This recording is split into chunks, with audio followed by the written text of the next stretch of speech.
We are the nerds. We are the nerds of the apocalypse. Ladies and gentlemen, welcome back to the NotA Game Report. I am, of course, Trex, and beside me, flailing all the things, is...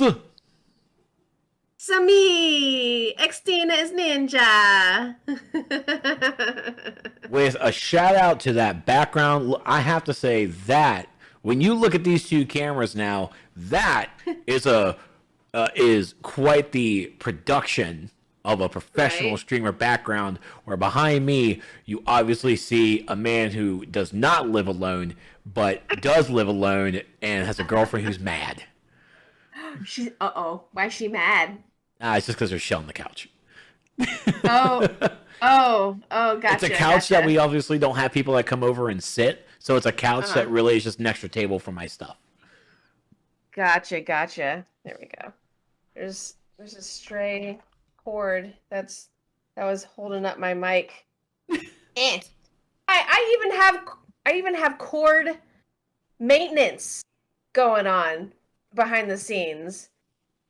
I didn't show you pictures of it because it's still kind of messy, but everything's tied up and like not as scrambled. So did you use zip ties or did you use Velcro? Zip ties. Oh, okay. Did you cut the ends off too to make it really professional-like? Well, no. There were really small zip ties, so I didn't feel like it. But also, I got this this dual monitor mount that has one of those little clippy things that you kind of weave your cables through to make it more manageable. So I got those bad boys plus the zip ties, Christmas lights, and what? No, where am I pointing this thing? There, I got that. He's got that. I got that. The LED lights on behind my TV turned off, but oh well. I got stuff, man. I got stuff. It stopped working. That's what you get for $10. Well, at least something. So how's your week been? Oh, too quickly, because this is my last week on vacation, so I am living as best I can. I'm going to the beach tomorrow. I need my coastline stuff. Like, I need to feel the sand between my toes. Recharge. Yeah, especially with it now being May, and as the kids are slowly getting out of school, spend that time wisely before. Which way you get? You go to Folly Beach? No. I go to Sullivan's Island.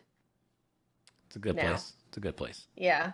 I used to go to IOP, but they're still debating on who can and cannot park on the free parking sides of the road. They're being fucking stupid. Yeah, they're being fucking stupid. Mount Pleasant, fucking idiots. I mean, IOP specifically, fucking idiots. But whatever. I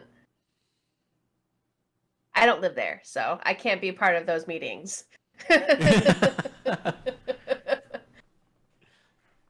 Yeah, Christina lives down there right there on the coast of South Carolina, so gets all that nice hurricane weather when it comes by. Hey man, it's like nothing. My parents evacuate. Meanwhile, I have to hold down the fort because we have a million pets that they can't take with them. So anytime that there's a hurricane, I'm always still home. That is true. Yeah. So, but we haven't had any big ones, so I'm not worried. How's your week been? Week has been pretty good. It's just been a little busy because, I mean, work is right now just really busy at the moment because we have a new piece of equipment coming to our pharmacy, and it's basically where I've been all last week and this week, getting everything prepped up, running. My boss and I ran 16 cables from our server rack to the other side of the room for this machine. Terminated, got cables cleaned up, installed some new equipment in the server rack, took out old equipment, and like I'm just really tired and like, is this done? Is this project done yet? Oh. Which it is. Like, yeah, I mean, I can actually see the finish line, and so tomorrow is like my last. It should be the last day I have to be at the pharmacy to install 2 monitors, and yeah, I just gotta install like a monitor mount and put 2 monitors up, make sure this computer is up and running, and then it's like, you guys good? You guys good? I'm out. I'll never see you guys again. Nice. Well, awesome. I'm glad you're seeing the finish line. Yeah, You're seeing the light at the end of the tunnel. Fuck yes. The end of the rainbow. Is there a pot of gold? No. Ah. But in this economy, I'm not surprised. but gaming wise, just I've really been playing a lot of mobile games because I have a bed that vibrates now, so it's like, you know what? I want to lay down on my vibrating bed and read some comics and play some games. So I just play on my mobile games a little bit. I actually started playing Just Cause 4 thanks to Xbox Game Pass. Oh, nice. Yeah, so that is a little interesting to really dive into that game for the first time. But then I've been playing Marvel Realm of Champions and really understanding what pay to win really means. Oh, yeah. Yeah, it's like, hey, for $20 you can get level 10 weapons and gear for only $20. I'm like, I mean, I like the game, but I don't want to do that. I hate that tactic because people buy into that. And when you were describing your vibrating bed while reading a comic, all I could think about was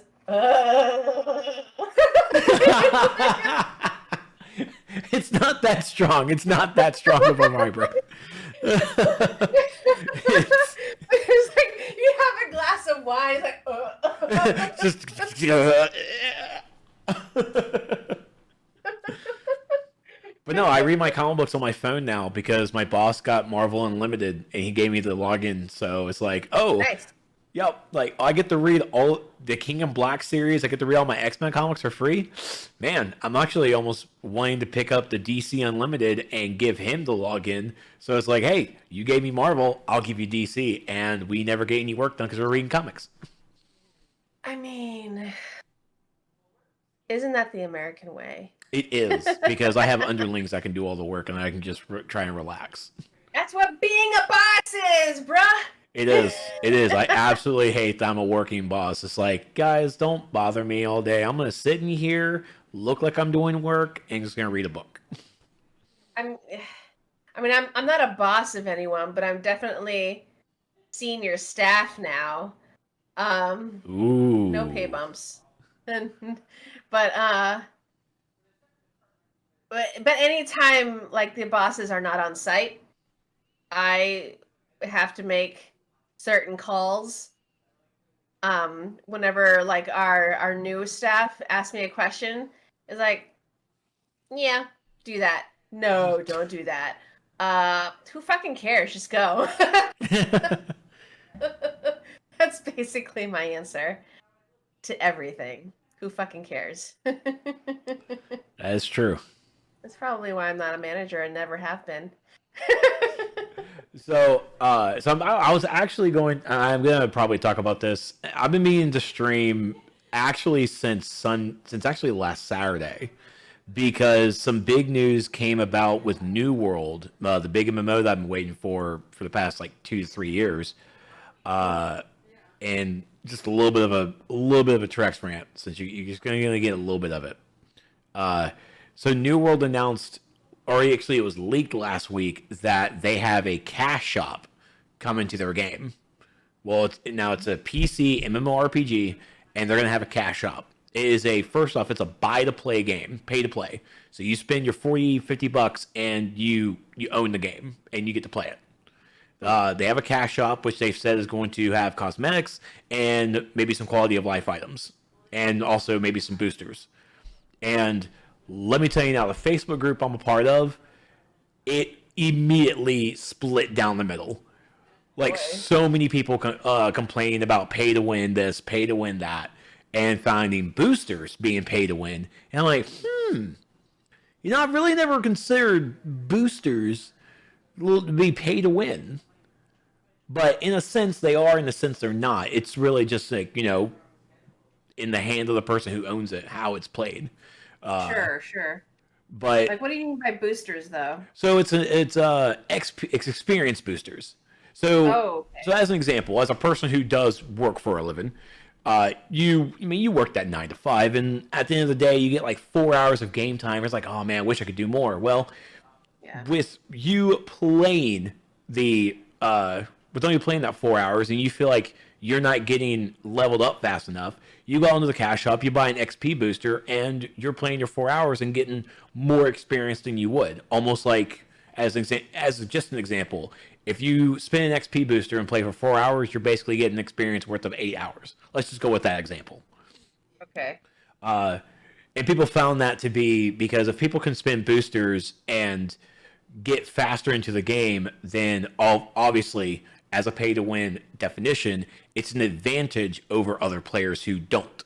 You get to in-game faster, and of course, being in-game faster, you get to dictate the in-game auction house and broker, because you have better gear, you have better, more money and everything. So that's how people were really seeing it. And it was interesting because New World having a cash shop, I had no problem with. But I go to my literally my mobile game on my Samsung Galaxy Note 20 Ultra. Sorry, it's have to plug. I actually spent $15 to unlock Thor during this event. Oh my god. Yeah, because now I could have easily gotten the in-game coinage to get him, but it was going to be unlocking him maybe at least by the end of the month. All right, so I mean, if I would have been patiently waiting, I could have done it. But in my eyes, like, well, I really want Thor, and I am enjoying the game. You know what? You can enjoy this $15, Marvel. Take the money, unlock the character, and I'm done. Oh, boy. But yeah, of course. Like, everything else in that shop, though, it's like, spend $50 and you can get this epic gear. I'm like, I'm not buying gear. I'm not going to pay out of my pocket to buy gear.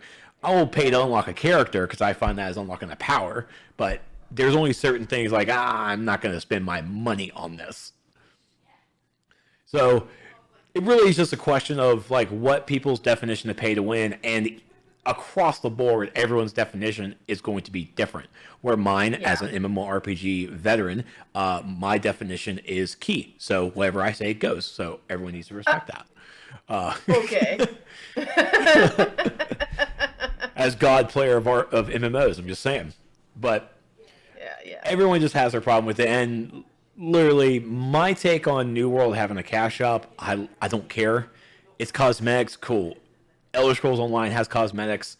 I want DCO to actually have more cosmetics. And so people are just getting frustrated because they're also...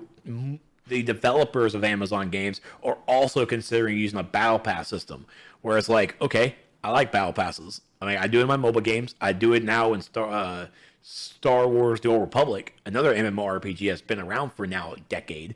Like, yeah, do a battle pass, and everybody's like, no, battle passes are terrible. It's like, fucking A, guys. This is a game that you pay one price to play. You pay your $40-$50 to play this game, and then. That's it. That's literally it. How else are they going to make money? They're going to use a cash shop.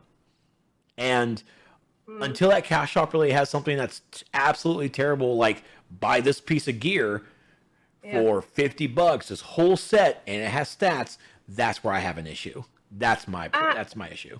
Sure. I mean, that business model is not going to go away. Absolutely not. The mobile game, everything mobile game, with how they make money, literally everyone who makes games sees it, they know it, and they will absolutely copy it. Because look at EA. Yeah. Look at Battlefront 2, what they did. For shame. It's not like with Battlefront, it's not even like they update any of their content regularly. Well, not anymore. I think they're basically content out right now. Yeah. It has been a few years, but I mean, just the way they just spammed that game with microtransactions, it was getting ridiculous. I mean, I understand why EA does what they do, especially if it's a game that will continuously roll out new content. But Battlefront, I don't think they actually had. They wanted to make as much money as they can because I have a feeling that they knew that it might be short lived. Because look at it now. There's nothing left of that game. Star Wars is over, except for Bad Batch is fucking good. It's true. I mean, this is definitely where Battlefront can definitely, like, the developers could be making some Bad Batch skins or even releasing those characters and still making money from it. And Mandalorian, like they just gave up on it. They stopped. And game development does that, and that's really the difference between like just a drop game versus a live service game. If Battlefront was really more of a live service game, they obviously would be doing it. Like Star Wars: The Old Republic is already what did they do? For May the 4th, and even for the Bad Batch release, they gave out for everyone who logged in a little Astro Droid that was from the show. Nice. Little pet that just follows you around. It was great. That's cool. See, some stuff like that. Like the MMO, and what else are they continuing? Like even if it's a game like Destiny, that cycles through all sorts of stuff. And so that's where the microtransactions can be justified because they're continuously cycling stuff in and out of that game, giving players something new to do for the month, and those game developers need to be paid by maintaining all of that. So absolutely. Now, if a game, sorry, I have a $50 Steam card I want to use later. Especially if a game, even a live service game, if they utilize a cash shop, then utilize cash shop. If they don't, the other alternative is going to be loot boxes. And if loot boxes, or even what a lot of us here know about, is the gacha system. We all know the gacha system if you play a Japanese mobile game. And that's honestly even worse because at least on a cash shop, you pay this flat amount of money and you get that item. In a loot box and gacha system, you're going to pay that money and you're going to take your chances. I know, it's gambling. It's literally gambling. It's literally gambling. So, but,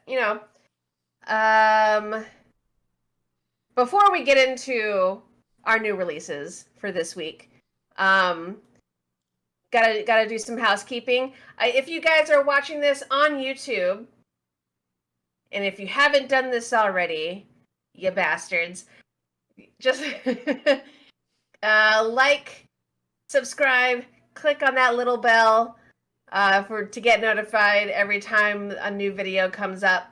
And if you want to be part of the conversation, join us every Wednesday at 9:30 p.m. Eastern on Twitch, twitch.tv/Nerds of the Apocalypse. And be part of the chat. Be part of the conversation, and we'll call you out like the assholes we are. And if you have something interesting to say, which is almost all the time, I think, right, Trex? Yeah. And yeah, that's it. And if you are on Twitch, watching us live on Twitch, and you haven't done this already for whatever reason, go ahead and click on that little heart and that little bell. And if you're feeling randy, subscribe to the channel. Yeah, hit that sub button. Hit that sub button. Hit that sub button. Become part of the inner circle. Get your friends into it too by gifting a sub. Oh, she's been doing this for a while. Yeah. Speaking of gift subbing, so if you guys are familiar with this at all about Trex, Oh my god. he has beef against the whole category of ASMR. It's definitely I'm man enough to admit it's definitely a jealous beef to be honest. It's definitely jealous. Oh, of course. Why else? But I gifted him a sub to one of my favorite ASMR artists, Skeptical Pickle, and she's one of those ASMR people who will drop F-bombs while trying to relax you. Oh my god. Yeah, no, she's the only ASMR person that I regularly follow and watch on YouTube because of the shit that she does. And she's hilarious. I love her. Fellow East Coaster. So if you want to check her out, she's on YouTube. I think on YouTube she goes as Skeptical Pickle, but you can also find her on Twitch as well. But anyway, what's coming out video game wise, man? All right, guys. So coming out this week, we have Of Bird and Cage on PC, May 20th. Just Die Already on PC, PS4, PS5, Xbox One, Xbox Series X, Xbox Series X, and the Switch on May 20th. The Longest Road on Earth on PC, iOS, and Android, May 20th. The Wild at Heart on PC and Xbox One on May 20th. Mayhem in Single Valley on PC, May 20th. Grindstone on PC, May 20th. Miitopia on the Switch on May 21st. Kowloon High School Chronicle on the Switch, May 21st. That is definitely got to be some weeby stuff. Rust, the console edition on PS4 and Xbox One, May 21st. Rust is a PC survival game. Knockout City on PC, PS4, PS5, Xbox One, Xbox Series X and S, and the Switch on May 21st. That is, for Knockout City, that is EA's brand new, I'm going to call it an esports style because it frickin' is, but Knockout City is EA's new dodgeball game. Oh, right. Yeah, I think it looks sick. Biomutant is coming out on PC, PS4, and Xbox One on May 25th. I believe Biomutant is coming out on Game Pass as well. I'll have to double check that. But next up is Erica, coming out on PC, May 25th. Capcom Arcade Stadium on PC, PS4, and Xbox One, May 25th. The King of Seas on PC, PS4, Xbox One, and the Switch on May 25th. Ooh, here we go, folks. Shin Megami Tensei 3 Nocturne HD Remaster on PC, PS4, and the Switch on May 25th. Even though it's remastered and it's being on the PS4, is it really remastered? Just kidding. Here we are. Maneater on Switch and Steam on May 25th. For folks out there who don't remember Maneater, that's the RPG you play a shark. Coming from Devolver Digital. Yeah! I saw videos of that and holy shit, it's amazing. I kind of want it. And then finally, Weaving Tides on PC and the Switch, May 25th. Yeah, I'm super excited for Maneater. I might have to put that on my wish list. Yeah, same. What I'm excited about is Biomutant. because it looks like I can be a little raccoon or a little raccoon boy. And fight other creatures. I'm a red panda. Oh my god, even better. Oh my god. It looks beautiful too. Don't get me wrong. But the selling point is that I get to be a red panda. It's let's see, an open world post-apocalyptic kung fu fable RPG with a unique martial arts style combat system allowing you to mix melee shooting and mutant ability action. Neat. Gonna have to. It won't be for a while if I can ever get to this game, because I'm playing Mass Effect, the Legendary Edition. Yeah, you're set for the next year. Oh, no. Oh, you'll be done next month? Understood.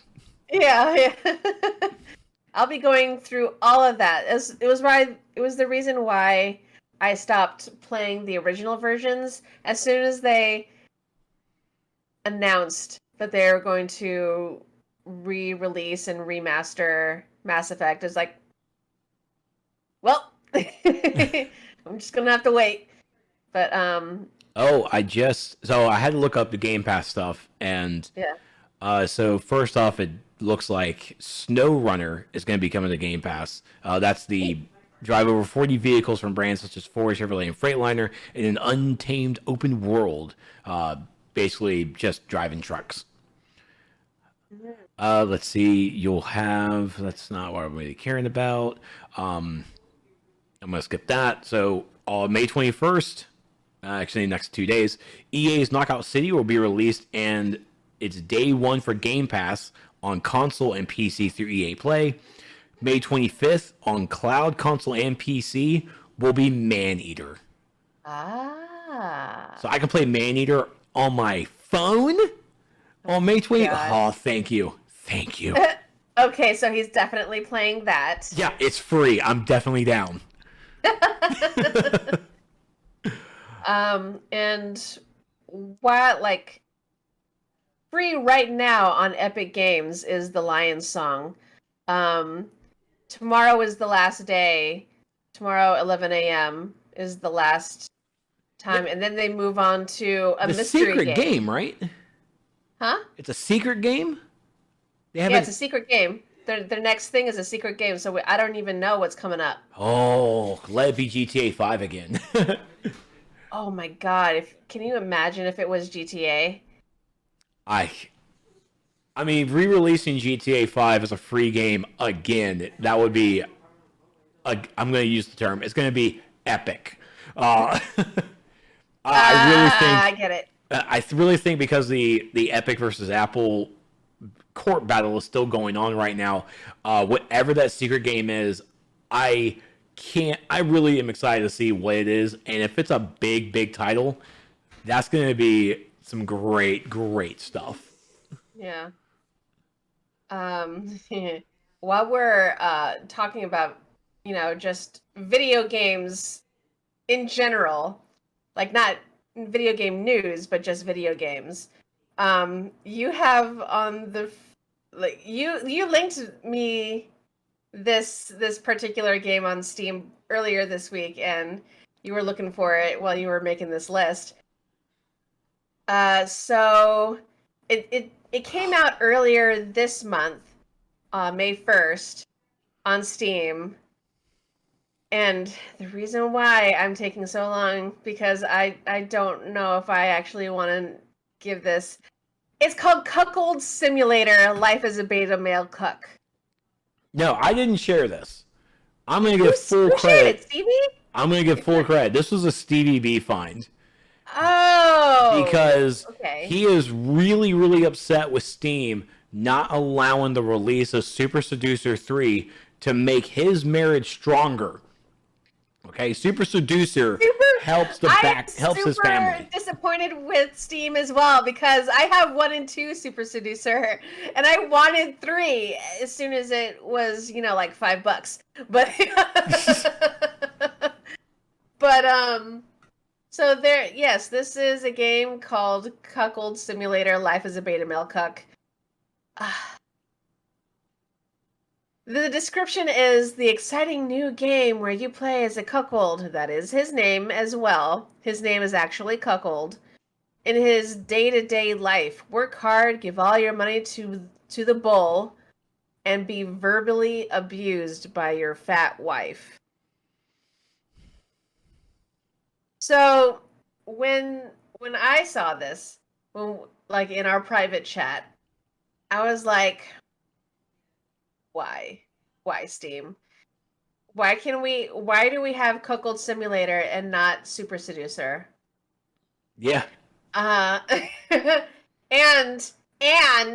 let me just say, you guys, so you know how the whole alpha and beta thing, like guys, like super manly guys compare themselves to a wolf pack. So alpha and beta are not actually a thing. It's just one unit. There may be there's no actual hierarchy. There's no alpha, there is no beta. Even the guy who first classified this has gone back to say, no, this doesn't actually exist. I don't know what the fuck I was talking about 20 years ago. So it's not a thing. You alphas don't exist. As a beta male, I agree. So, and cuck is just a shitty word. I hate it. But yeah, so we get this game, Steam. We allow this game, which, by the way, out of 380 reviews, it's a very positive. It turns out to be a very positive game, but we all know that we play it for the ridiculous answers first. And then, when he talks you through the reasonings of some of these things. And there's some are still a little scummy, granted, but there are some genuinely good advice in there. So, but we like the terribleness of the game. I don't like Cuckold Simulator because it's definitely one of it perpetuates an attitude of a Chad. I was gonna say. So that's my rant.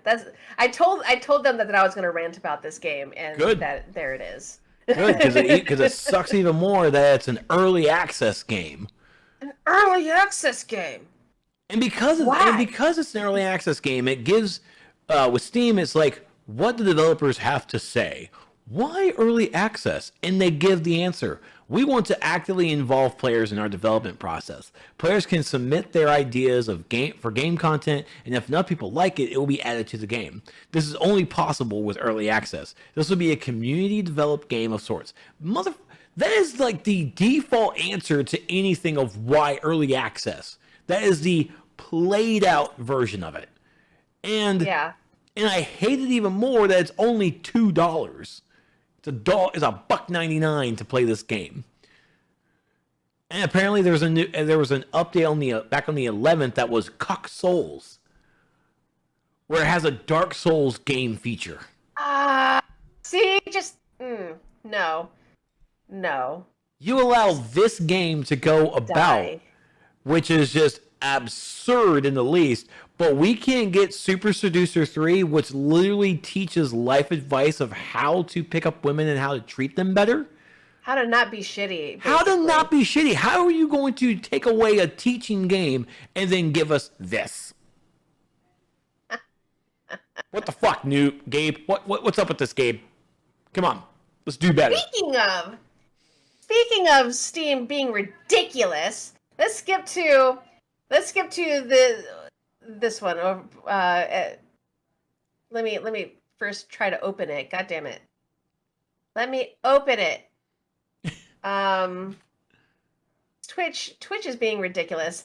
So the next thing that we're going to talk about is the headline reads, Twitch takes away biggest hot tub streamer's ability to make money off ads. And who and of course we're is talking the biggest about hot Amaranth. tub streamer?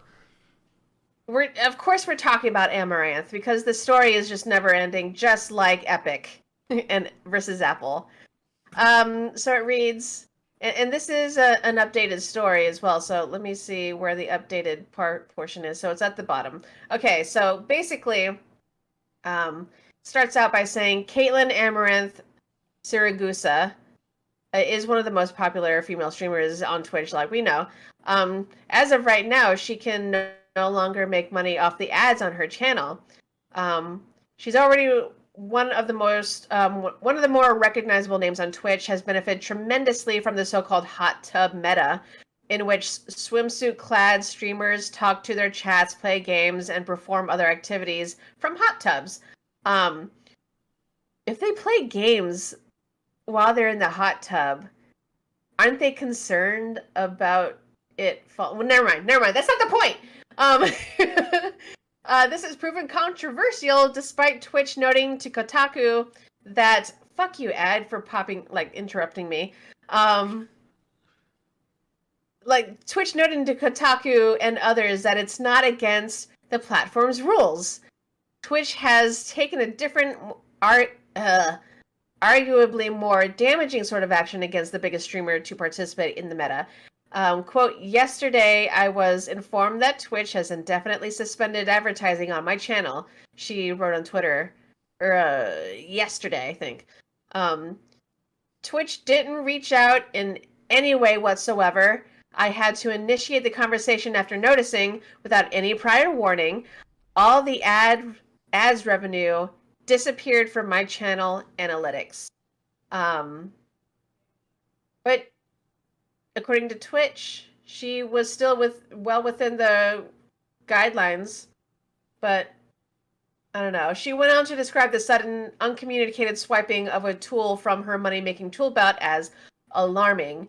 Twitch has theoretically always had the power to demonetize streamers as it sees fit, just like YouTube before it.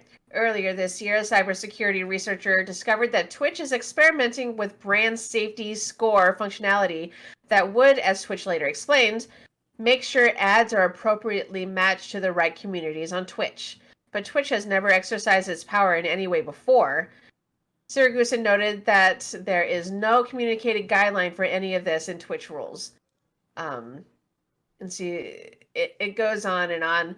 But the update for today, speaking to Kotaku, Siragusa further elaborated on the series of events leading up to the discovery that Twitch had demonetized her, as well as to the extent in which it impacts her financially.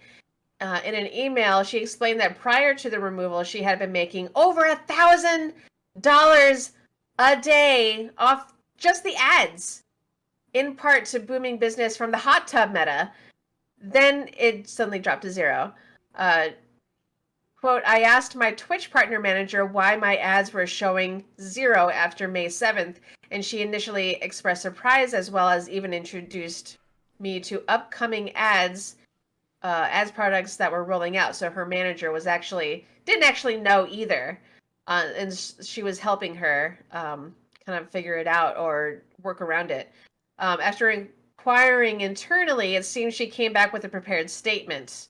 They made clear that ads were off the table in the short term. They vaguely alluded that not all content allowed under the TOS is appropriate for all advertisers.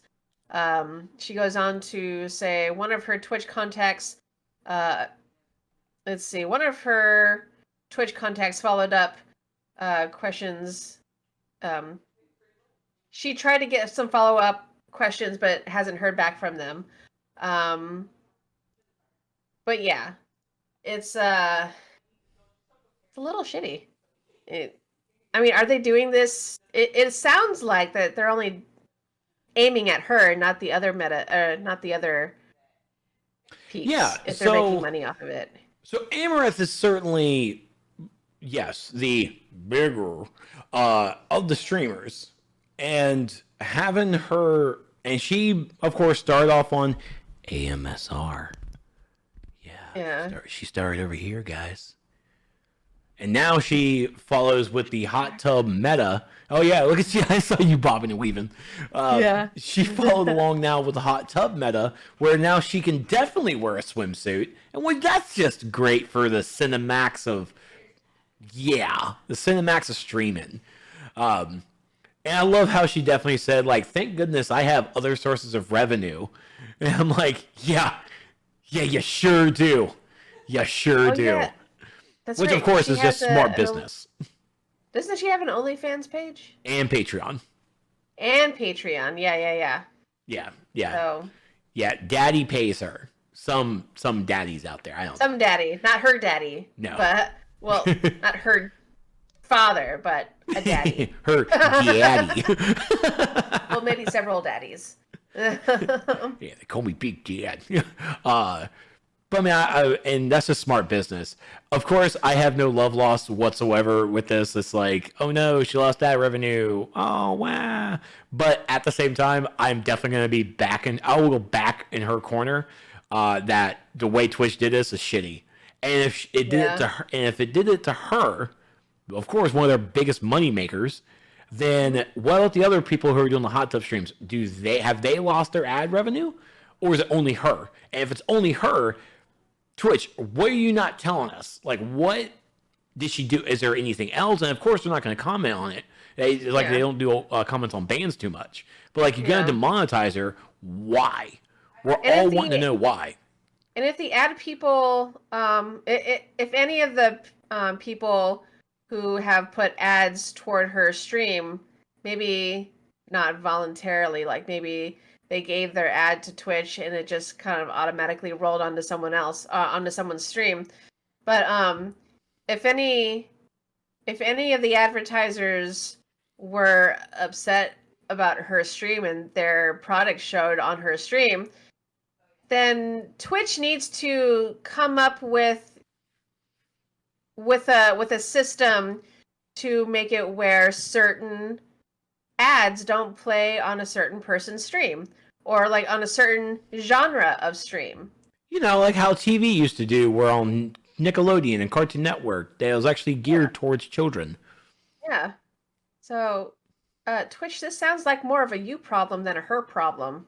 Absolutely. And it's, again, also falls in line of Twitch's TOS, that the TOS is very open-ended, where, again, we go back to our old NotA episode, or Game Report episode, where we talked about Mixer, and Mixer was very defining on clothing for everyone to wear. And yes, it was a little bit, whoa, dude, this is kind of extreme. But I won't. Too. Yeah, but I'm not gonna fault Mixer for actually laying all the cards on the table. Yeah. Like, at least they did it. At least they know exactly what they want people to wear.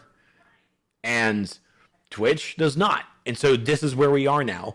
Everybody skates that line. Everybody. Yeah. I'm over here on Twitch. When I was streaming, I was on Facebook and YouTube. As an affiliate, I'm not supposed to. Shh. But I don't give a fuck. I know, but obviously you have to find other sources. You have to find other sources of revenue, because Twitch can immediately cut you off without any hesitation, without any notice, and you're just theft. So how is a job going, or how is basically, even as a contractor, because that's what we are as streamers, we're contractors, like, you're just going to kind of terminate the ad revenue, you're going to terminate our contract, even as partner, for whatever reason you want to. It's like, oh, he wore a blue shirt. I'm a red shirt kind of guy today, so blue shirts are out. We're going to go ahead and just demonetize, ban everybody wearing a blue shirt. I know, that's the other thing about contract work. Businesses can literally do whatever the hell they want to you. You're not part of their benefit system. You just work for them. Yeah. Or you are given the opportunity to work on their platform or in their business. You're given a privilege rather than you know, the other thing. But honestly, or DSP, Honestly, I expected someone who just stayed in a hot tub would be demonetized, opposed to someone actually playing games while in a tub is technically still features gaming. Yeah, I mean, she. Well, you also can't every go now with and then that. she would play games. Like she doesn't have to play games though. No, because like, we have the IRL chat. We have the IRL category. Even for this, it's like I could actually do this whole thing in a hot tub because that's just what it is. But I'm under the category of talk and podcast because I'm still in the podcast. I just happen to be in the hot tub, or even be in the bath. I did the podcast in the bath. Oh my god, I was the first hot tub streamer. I did the stream in the bath. I was for all these people. Oh, dude. I mean, I don't have a bath, but let's podcast from our tubs. Yeah, done. We don't have to have anything in it. We can be fully clothed, but sitting at our tub. That's it. That's it. That's the whole new thing now. That's it. The hot tub meta, cool. Hot girls in hot tubs, great. Average looking people in empty tubs, fully clothed, that's the new meta. Yeah. If milk wasn't so expensive, I'd probably just put a whole bunch of milk in there too. But milk is expensive. Milk is expensive. But again, Amaranth being demonetized should definitely be a warning for everyone out there. And it sets because precedent. It definitely sets the precedent. It's like, look, if Amaranth, who brings in $1,000 a day, wow. Like, am I showing enough? Do I need to like wear a deep V? Like, damn. Right? Like, do I need to stop wearing a bra? I mean, I'll do it. Yes. I'll still wear my regular clothes, but I like to be comfortable underneath. Understandable. I believe in support as well. I don't know where I'm going with this. This is real girl problems. We hate bras. This is definitely like Christina said. This is definitely a precedence that I think every hot tub streamer now needs to actually be aware of. That if you're doing it because it's the meta right now. Great, but there are consequences. Apparently, there are consequences. We didn't know that there was. Now we know, and knowing is apparently half the battle. And Twitch needs to get their shit together. I mean, who'd have thought that you would be punished for following guidelines? Who knew? Who fucking knew? So, I mean, it's come to this point, I think, where streamers beware, but also get together in a secret meeting and everyone plan a day to where they all do the same thing and just make Twitch mad. Yeah. They can't get all of you. Look, I can tell you now, if I send a message to Code Carnage, one of the most wholesome guys I know on Twitch, if I send hey man, look, on Friday, all of us were just going to be streaming from hot tubs. Let's do it, bro. Let's just do it. And let's see what happens. Are they really going to demonetize Code Carnage, one of the most wholesome streamers that they have on their platform? Are they going to demonetize literally everyone? I mean, if they did, then they would lose a whole lot of people all at once.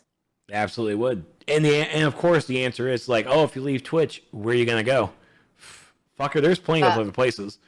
It's like Facebook about to get a real surge. Yeah, I've actually been a little impressed with how how Facebook does it. Like I've actually been impressed with it. They're not bad. It's just Twitch still seems to be is the Amazon and the Google of streaming services right now.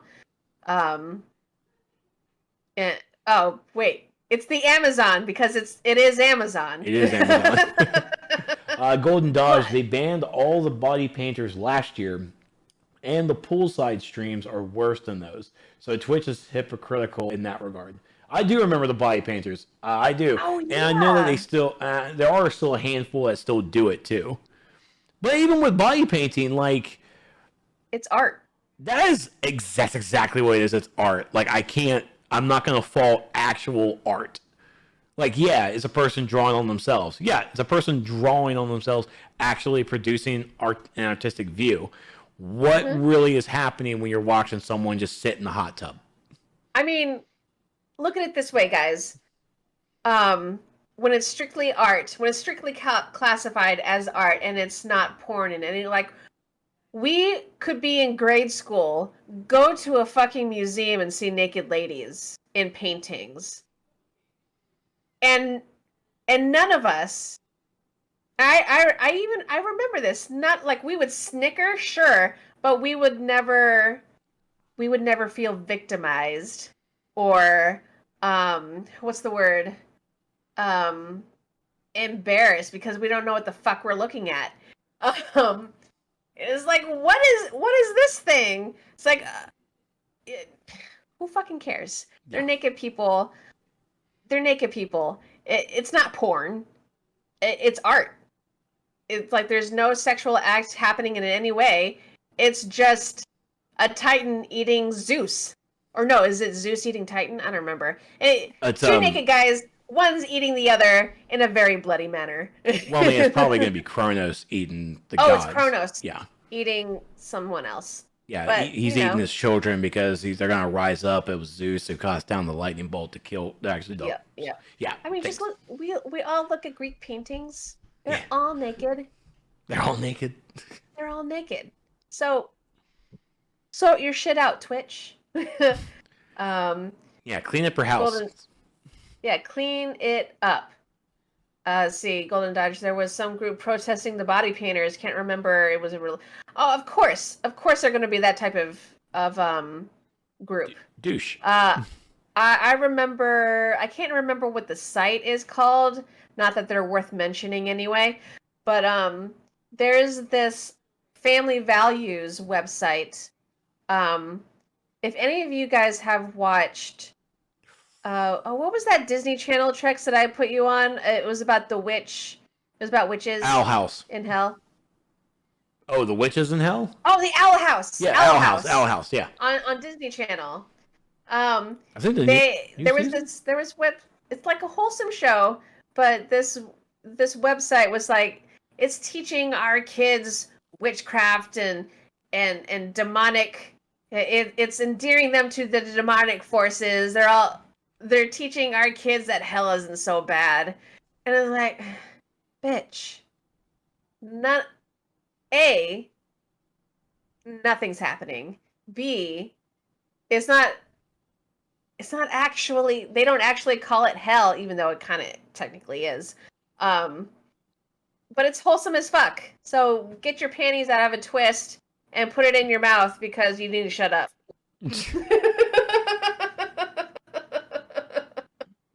That's sexual in nature. Yeah. Yeah. That's only the chilling adventures of Sabrina Rangshaw. Yeah, no, Owl House, they specifically targeted because it was on the Disney Channel. And they also had a problem with two characters being either gay or bi. But, what else is new? Prudes. It was two lead characters, too, not side characters who don't do anything. It was lead characters for once. Good job, Disney.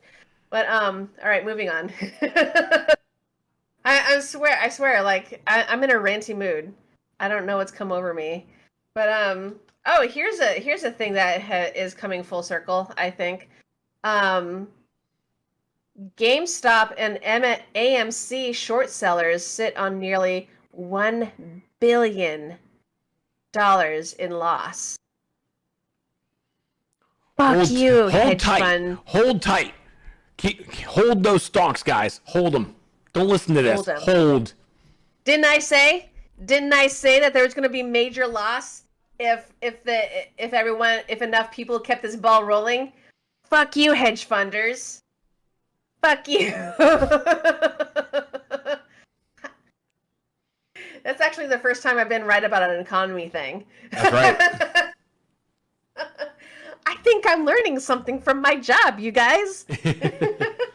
Yeah, because as soon as I read the article, I actually had to go to my Cash App, where I actually bought AMC stock, And yeah. I've always really been like in the negative because I bought $40 worth, so like 2 shares.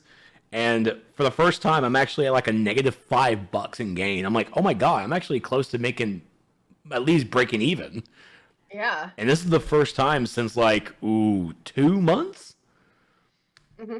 So I was like, oh, I'm almost getting like my $40 is still steady. So, and I'm of course there for the long haul. I probably need to buy more because it's only at like, I don't even know how much it is right now. At least, at the very least, probably just hang on to AMC because, once this whole pandemic thing eases up on regulations and stuff, and more people get vaccinated, it's guaranteed that they're going to go back to theaters. Oh, absolutely. Even though absolutely in the city that I live in, there is not one AMC theater, not one. It's all Regal. Yeah, you have a whole Regal town. We used to have an AMC, but it shut down. Actually, funny enough, it was January 29th when I bought my 2.7 shares. Yeah. And I'm almost there. Whoa. Now Amazon's buying it out too, apparently. Wait. No, AMC? Amazon's trying to buy MGM. Oh, MGM. Yeah. No, MGM. Do not do it. Amazon wants to buy 007. No. If you have any brains in you right now, you will not give anything to Amazon. I know you want to sell out, and I know you want that money. Don't do it. Amazon literally is only buying MGM just for the streaming rights. Yeah, I mean they're not. They're going to be shutting down stuff. If you get bought, they'll shut down some stuff. People are going to lose their jobs. They only want the rights. That's all. That's it. I mean, just give them a discount on certain rights. Fine, but don't let them buy you out. But yeah, keep the GameStop, AMC, keep your stonks, boys and girls. You guys are doing great. Just hold on. Just make those fuckers lose more money.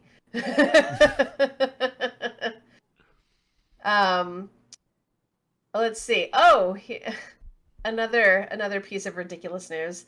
Hang on. I have to open this. Actually, are you able to open this? Because it is Bloomberg. Oh, the most powerful woman in gaming wants to make EA loved again.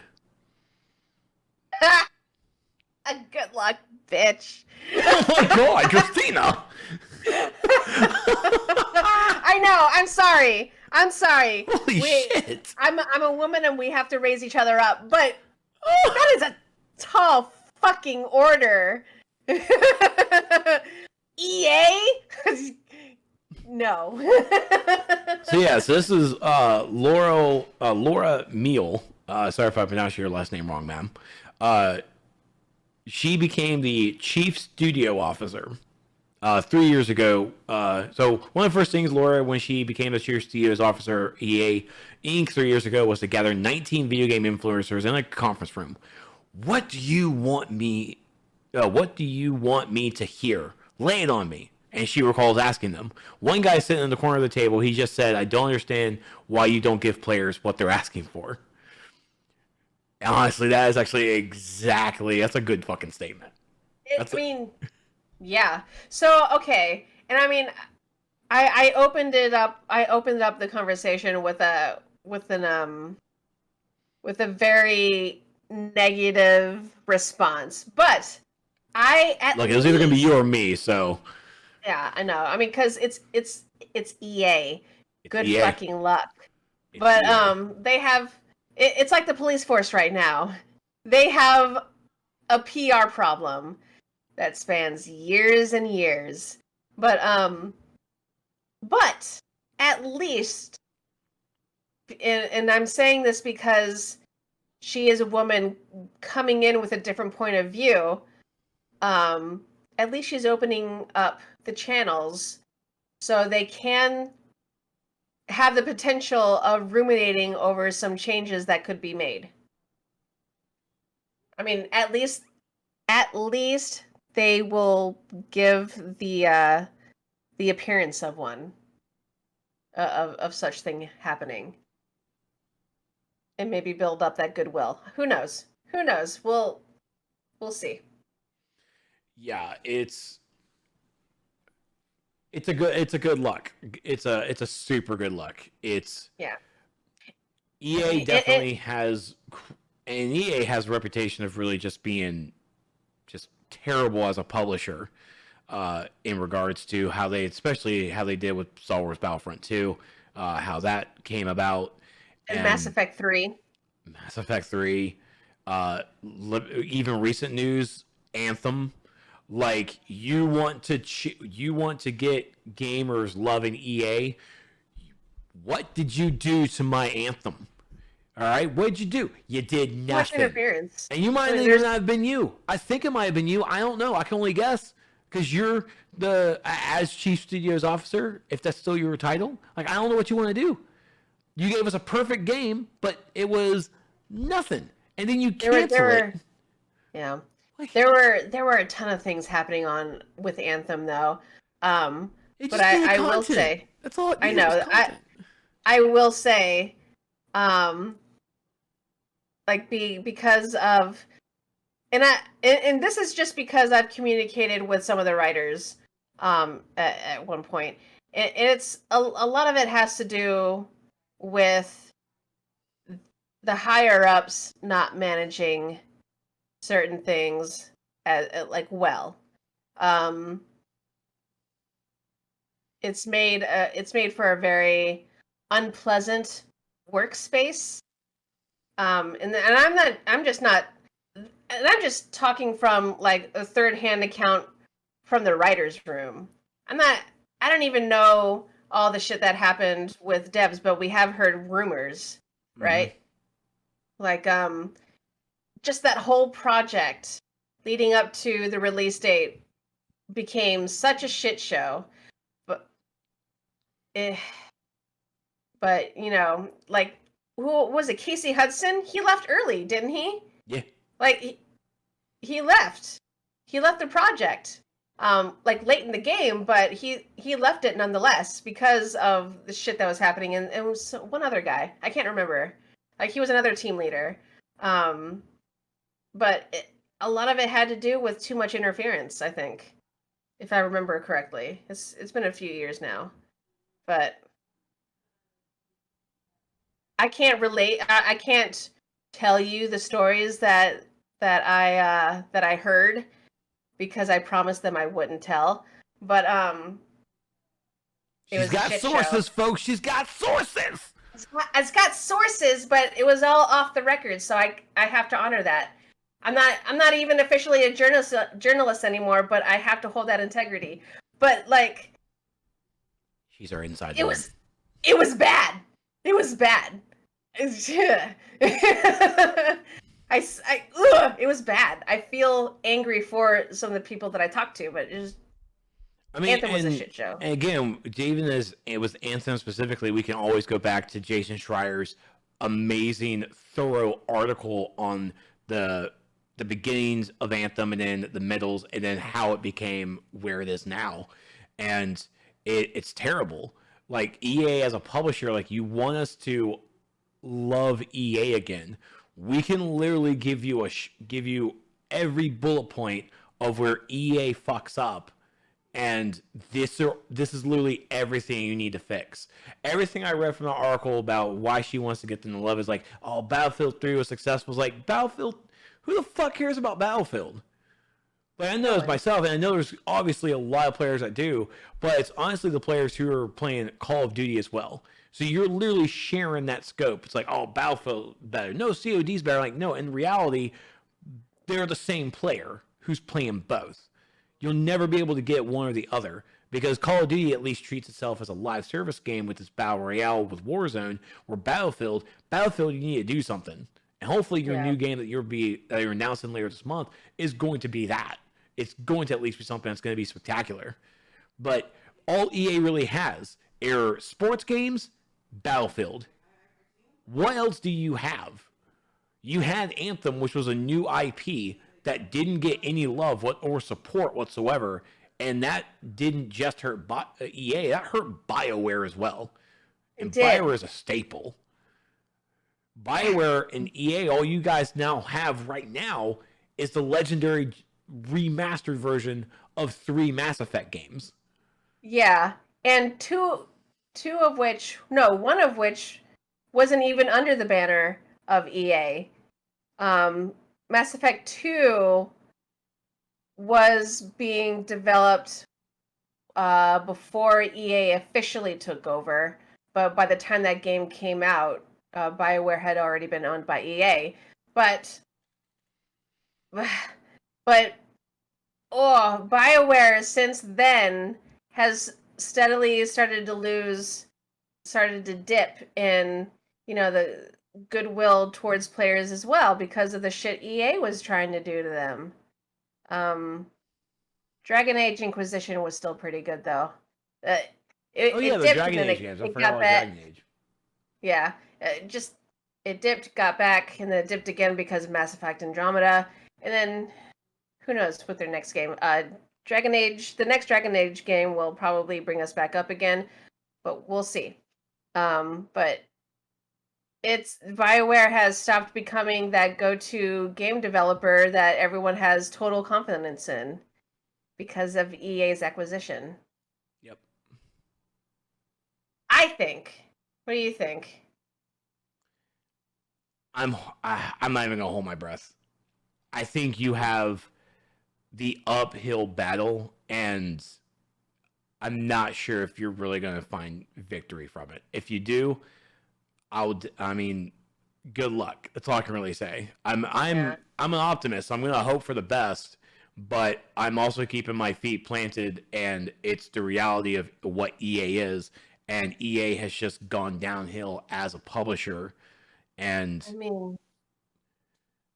it's gotten to the point where EA has lost so much goodwill to so many players who don't continuously look forward to your sports games. So much goodwill has been lost that it's a tall order to give us that confidence back, and I don't know. It's gonna be an interesting watch if anything ever happens, but we're not. Please understand that we're not gonna hold our breath. No. Good luck, but we're gonna keep our expectations low, like next to non-existent. So coming up next, coming here from IGN. Google insists Stadia remains, quote, alive and well, despite the studio closure and departures. It's like, we're not dead yet. Yeah, in an interview with the GameIndustry.biz, developer marketing lead Nate Ahern said that Google Stadia is alive and well, and it cited over 100 new games launching on Stadia in 2021.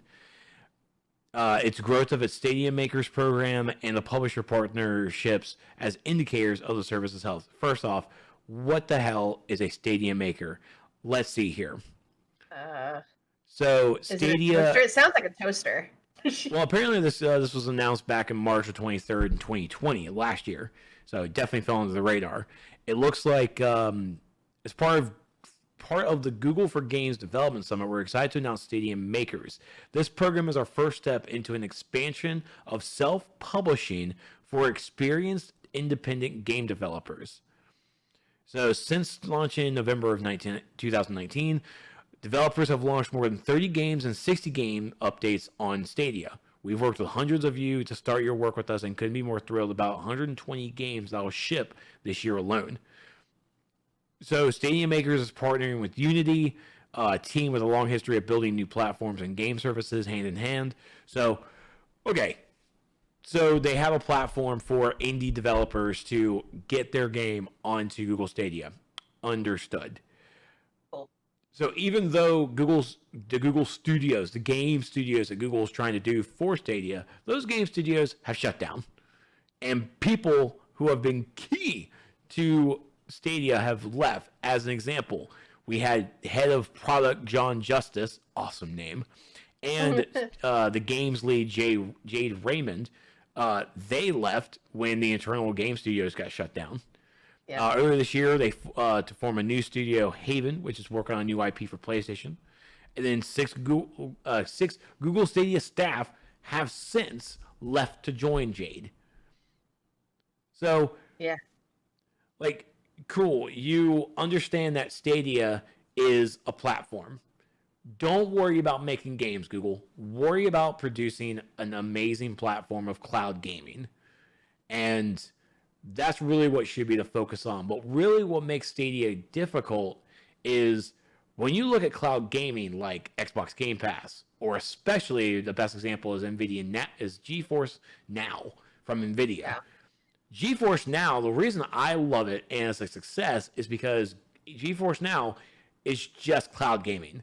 You can log in with your Steam, Ubisoft, Epic Game Store, any game developer that has really a launcher on PC. You can just log in your stuff and just play your game. When you really think about it, cloud gaming, for anyone who doesn't have their own like home computer, but there is an internet cafe with robust PCs. This is perfect for internet cafes to come alive again. That's exactly it. Yeah. Yeah. So we don't, like, the U.S. doesn't have internet cafes, but a whole bunch of other countries do, like the Philippines and any other, like all across Europe, Asia, anywhere else that's not the United States, basically.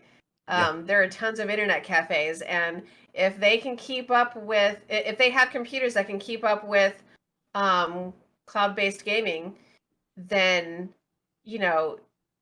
and cloud-based gaming, like with what GeForce is doing now, they'll probably have time limits. So there's potential for a new business model here. Yeah, and with Stadia, the reason that it's a little standoffish for me is like, yeah, GeForce Now, you use your own stuff. Google Stadia is its own platform, and it has its own store, its own subscription service. So, like, you're not just really buying into a new cloud gaming, you're really buying a cloud gaming platform in of itself.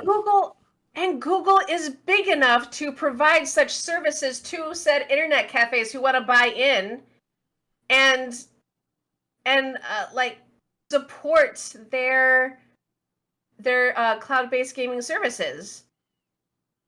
They have the resources. They have the hold on the market because they're Google.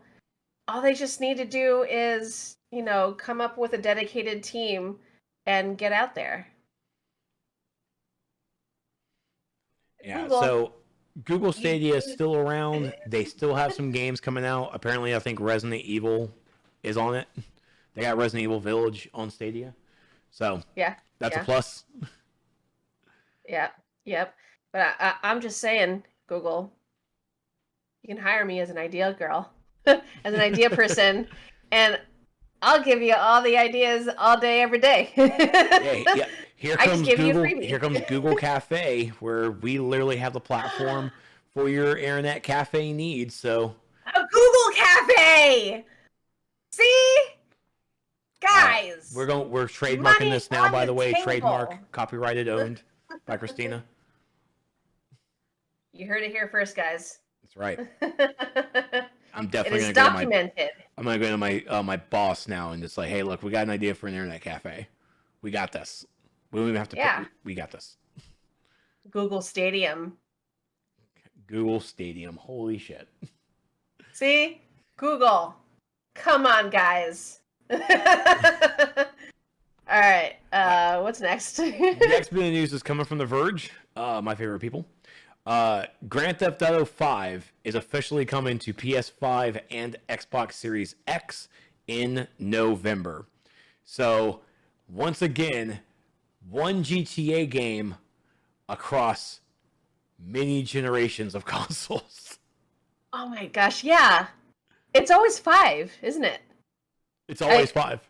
I think it's safe to say at this point that 5 is their best game. I guess. I mean, I don't know. I mean, this was the first. I think this was, of course, the first game that we got to play with 3 different characters, 3 different storylines that ultimately merged. True. Right? Yeah. I think it was technically their biggest game because they expanded on it so many times and released it so many times. It's literally like GTA 5 is literally who developed this game again? Rockstar's version of Oblivion and Skyrim. And then so not only is GTA 5 coming to the next gen consoles, they are also doing the expanded and enhanced. And they're also saying that GTA Online will be available as a standalone title, and Sony previously said it will be free for PS5 owners during its first 3 months of availability. So GTA Online is also coming to the next gen stuff as well. Yeah. Awesome. Yeah, oh my god, that's right. GTA 5 launched in 2013, debuted on the PS3 and Xbox 360. How long it's been. Yeah, who indeed. It's what other GTA games have come out since then? Like there's GTA Live, right? GTA Online, that's it. Like GTA Online, like that's been it. And GTA Online has already existed. It was existed because of GTA 4. Mm. And then when GTA 5 came out, they then brought GTA Online to 5's realm and engine. And that's where it all lives now. And even GTA Online is like, it's broadened itself into many updates, different missions. It's expanded itself into like the modding community. So you have GTA RPG now, and like I don't even really want to play GTA 5 anymore. I really would rather just jump into GTA Online and just experience my own flow of it. Yeah, it's like what's going on, Rockstar? Are you having trouble coming up with a new GTA series? No, GTA 6 is being worked on. I'm pretty sure they're still working on the fine details because GTA 6 is going to be a Switch exclusive. So really, it was foretold on the 4chan profit forums. Oh God. Yes, it was foretold on 4chan that GTA 6 would be Switch exclusive. So how is 4chan even still around? Hey, Nintendo's got GTA 6 coming to the Switch. It's going to be amazing. Okay.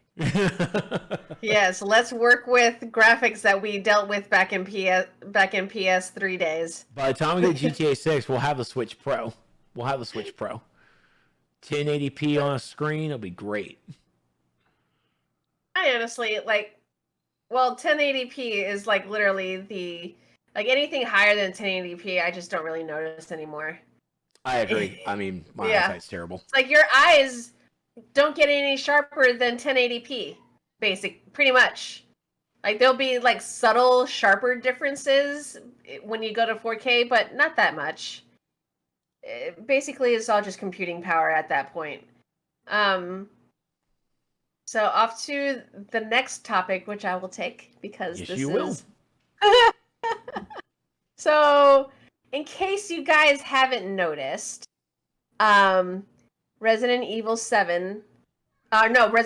8 Village has come out. CVB's been playing it.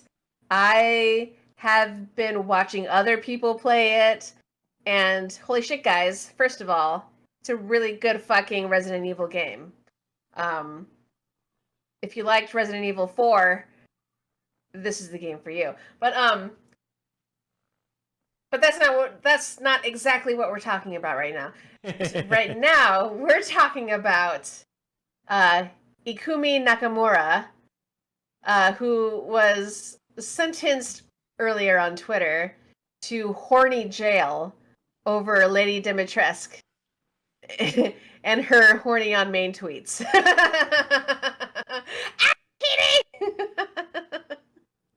So cute. But this comes from Kotaku, as reported by Ian Walker.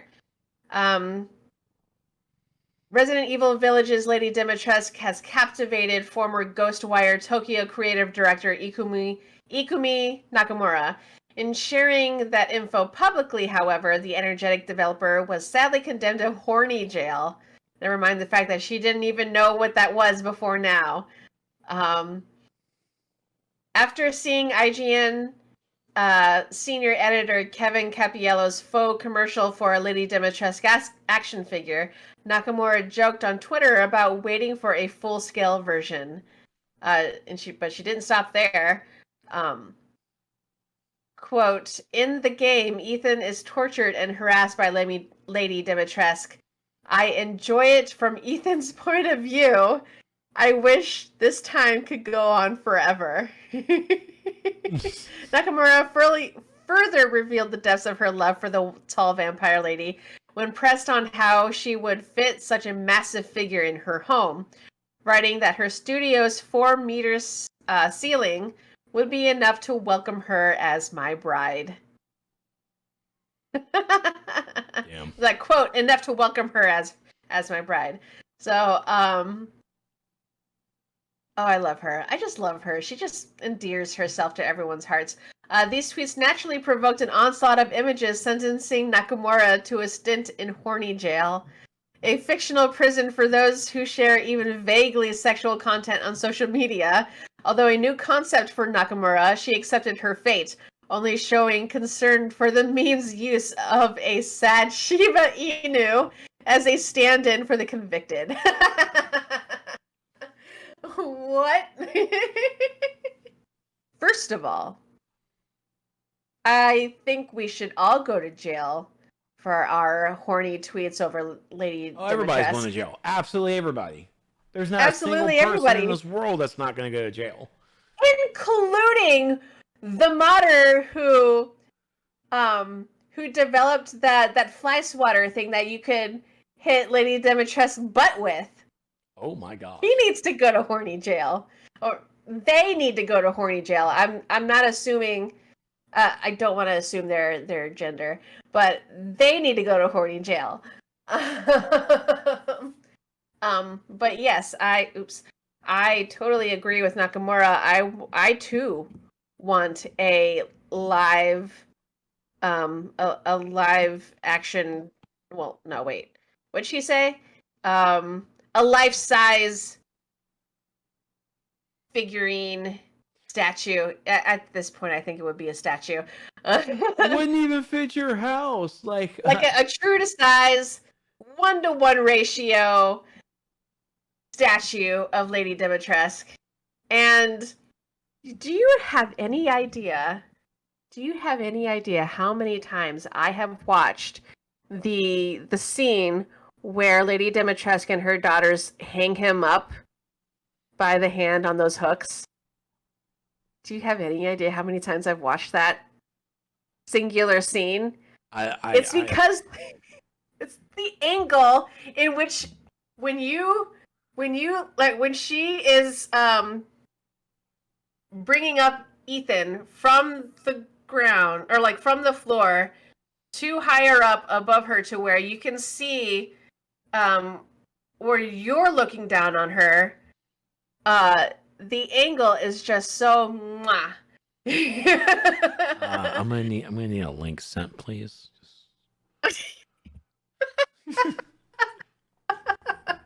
It's like live action. You know what? I know the perfect actress for a live action Lady Dimitrescu, and that's Christina Henderson. I believe that's what her name is. Hang on. Let me check. Cause she's got those boobas too. Oh, it's the one that our friend Brittany posted from Mad Men, wasn't it? Yes, from Mad Men. Yeah, she's from Mad Men, and Good Girls, and that 1 or 2 episodes of Firefly. Christina Hendricks, that's her name. She can easily be Carlin, Lady Dimitrescu. Carlin from the other room just says, "I love her." Yeah, Hendricks. But yeah, and like right before you're pulled up by the hooks through your hands, there is a point in that scene where they slash open Ethan's palm, and she tastes his blood, and just the developers knew what the fuck they were doing with that scene. I'm just saying, because you are given the first person view, basically, of a vampire lady just going to town on a bloody hand. And you know what I mean, internet. I do not. I'm gonna need a link for this, please. Thank you. I have no Stevie idea knows what I mean if he's watching this somewhere. In a dark corner of his stream room. In this dark corner of the stream, like he's gonna see this one way or another because he's the one who has to put this on YouTube. Not it. But yeah, it's we all belong in Horny Jail. It is what is the point of my talk. It's like, Christine, you got a little drawer right there. Just a little drawer. Just there you go. Okay. You got it. Before I go into this next article, I just found like this got a news thing from IGN about from an hour ago. Apparently, starting on June 15th, eBay's new adult items policy will go into place, banning the sale of sexually explicit video games with a rating of adults only 18 plus, among other adult-oriented media. So Steam, let's get your shit together. I know you don't have adult-only games, but just like Twitch, you skating the line. Your cuckold game is skating the line. Your hentai games skate. Look, I love definitely skating that line. I love a dating sim as much as the next guy, but at least be tasteful about it. You gotta deal with your what's that one that you like? Honey Pop. That's it. We need to calm that down. Hey, listen, I like those games because the addictive puzzles. Addictive. Oh yeah, that the match addictive 3 puzzles. puzzle. That match 3 puzzle. Match 3 puzzle. Oh my god. It is. That's what it is. It's like I've upgraded from my phone to the PC, but it just so happens to have like really terrible dialogue attached to it. Yeah, I only play this game for the puzzles. Yep, that's exactly what happens. I mean, it really is addictive. Oh, I'm not gonna lie. I skip through the dialogue all the time. Just get me to the fucking puzzle. It's like I don't need y'all talking. I just need the puzzles. It's such a bad thing to say because that's all. It's just like if you were watching porn. It's like fast forward through all the dialogue just to get to where you need. Can I get like the timestamps on just where the action is so I know where to skip to? Yeah. The timestamps are useful. Our final bit of news. This is something that Stevie B brought to our attention. Coming over here from the gamingbible.co.uk. I don't know where he finds this stuff. But Avengers VS X-Men game reportedly in development using the Injustice 2 engine. So, Neatherelm, the studio behind Mortal Kombat and the DC fighting game series Injustice, is reportedly working on a Marvel fighting game that will pit the Avengers against the X-Men. And of course, this is based off of the 2012 comic series, Avengers vs. X-Men, which is actually a very excellent, good read. Yeah. It's, I mean, if it's true, I'm down with it. Yeah, why not? It's like a Marvel versus Capcom thing. I'm yeah, down. but done in with intricate, minute button combinations instead of just really being Sure. just an arcade whatever. Button matcher. Yeah. But you know what this is going to produce, though, right? What's that? You know what's going to happen is that these it's literally going to spark that conversation or argument rather of who has the better heroes, Marvel or DC. Yep, that's what's going to happen. Calm down in there. What would she say? She said DC. Well, I mean, it's going to be, I don't know if it's really going to, it's definitely going to spark that because someone out there is really going to make that comparison. In this regard, like, I already know the Avengers versus X-Men story because I read that entire event, and it was a good event. But with Injustice, this was at least a what if with DC and a different story and how it was played out. And I really give the success of Injustice to Tom Taylor, who wrote the first Injustice comic book series when the first game came out. And that comic book, given the backstory of everything, was brilliant. And it was also announced earlier today, too, that the Injustice game, or really the first comic book series, is getting an animated DC movie. It's getting the animation treatment. So, and that trailer will be part of the Blu-ray disc version of The Long Halloween Part 2 this fall. Cool. So Justice is getting a little bit bigger with now an animated movie, and I just can't wait to see the first 5 minutes with the Joker and Superman and Batman. Like, that's just going to be mind-blowing. Wait. Rewind, because I was barely paying attention because I was looking for an appropriate emote to put on the chat. You said what now? That there's going to be a series of Injustice? The DC announced that they are going to make an animated movie for Injustice. The trailer is going to be part of the Blu-ray for The Long Halloween Part 2. Ooh. I also love Long Halloween. Never saw it. I thought like, well, I'm like, where did Part 1 come from? Where's Part 1 at? Well, okay. Long Halloween, I haven't seen the movie either because the DC movies they start out as being the same as the source material, but then veer off to like some kind of weird tangent. But so I don't even bother anymore. But Long Halloween, the graphic novel, is a goddamn masterpiece. Masterpiece. It's that good. I changed my accent to emphasize how good it is. But yeah, Long Halloween. I love it. It's good. Read it. That's cool. I'm excited. If they continue on, I hope they expand where the comics went after the games. Yeah, the Neatherelm working on Avengers versus X-Men. Cool deal. And it was even Ed Boon took to Twitter when it was leaked and saying that, yeah, we're cooking something up with Marvel. Dope.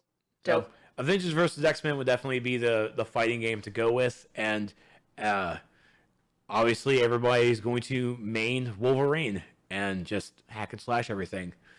See, I never actually liked playing Wolverine. I never did. I always liked playing Storm or Rogue. In Marvel vs. Capcom.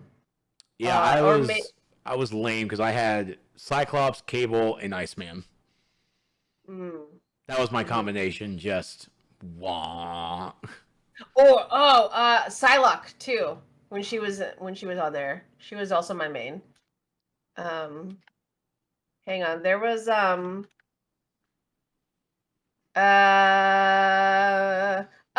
guys, if you haven't already, on May 23rd, Mortal Kombat, the movie, will be leaving HBO Max. So if you haven't watched it already, go and do that. It's a passable movie for a video game. That's it. It's a passable movie about a fighting video game. The type of video games that are notorious for not really having much of a story in the first place. Even though the 10 and 11 had a lot of story, but that you were already balls deep in that lore anyway. But it's good. I like where they're going with it, and Sub-Zero is the badass. He had the best fight scenes. He and Scorpion had the best fight scenes. So just watch it for that. Look, always and every time, what won me over was literally Liu Kang doing the same move over and over again to Kano. That was great. Oh my gosh, yeah, and they get so they definitely pull some nods for longtime Mortal Kombat fans. Kano is definitely the funniest in that group. And holy shit, I know that the movie is about Louis Tan's new character, Cole Young, Yeah. but geez Louise, if it could easily have also been about Sonya Blade, because they make that lady work for they make her work for it.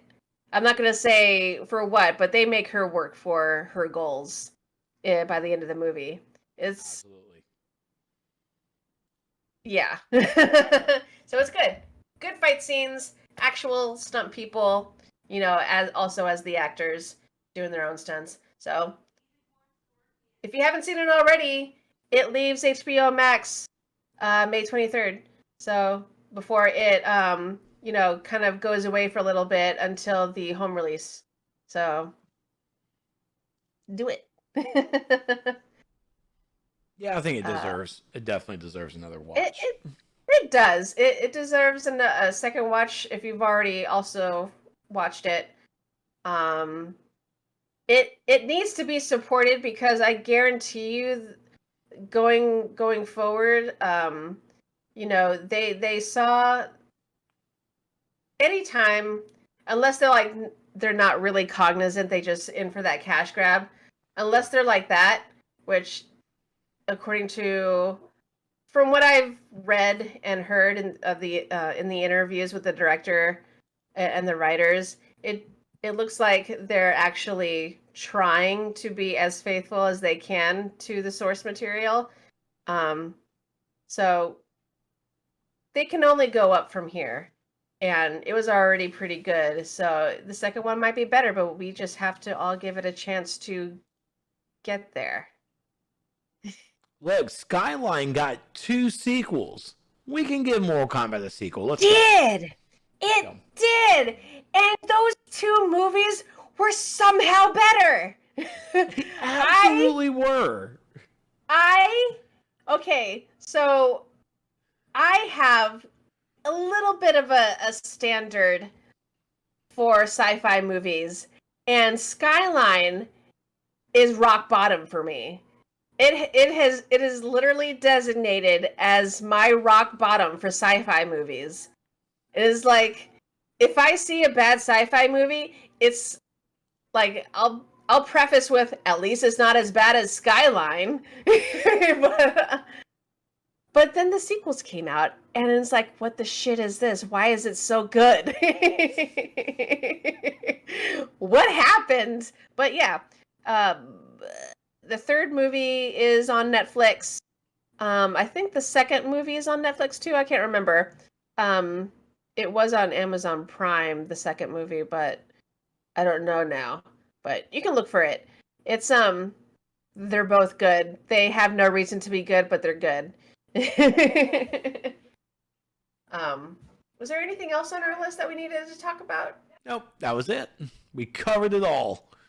From cuckolds to X-Men. Oh, God. Don't remind me about that. So, okay. Was there anything else that you wanted to add, like any last minute things? No, that's it. Okay, cool. And oh yeah, TNT. I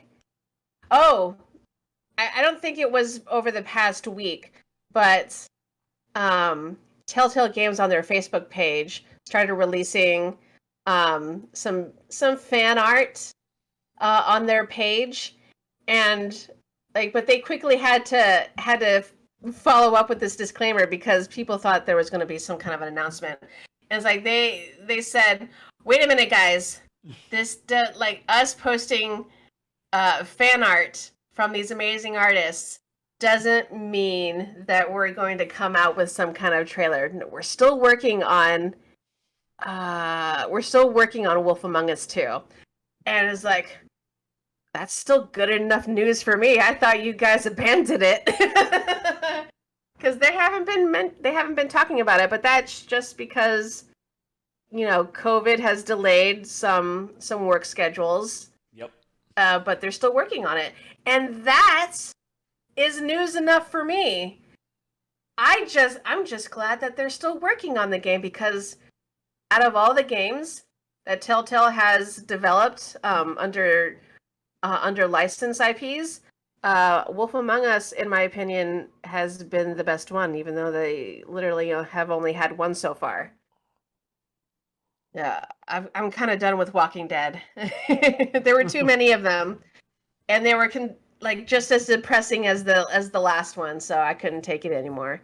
But Wolf Among Us is awesome, and so are the comic books. But yeah, that's it for us tonight. It's 11:35 p.m. Eastern. Before we sign off, you can follow us on the Facebook and the Twitters, and you can even catch us on YouTube on a weekly basis after this broadcast, sometime after this broadcast, whenever YouTube decides to cooperate with Stevie's programs.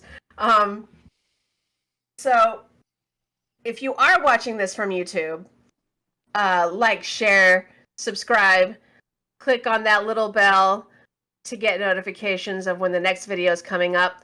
If you want to be part of the conversation, like some of these fine people were tonight, you can catch us on twitch.tv/nerdsoftheapocalypse every Wednesday at 9:30 p.m. Eastern.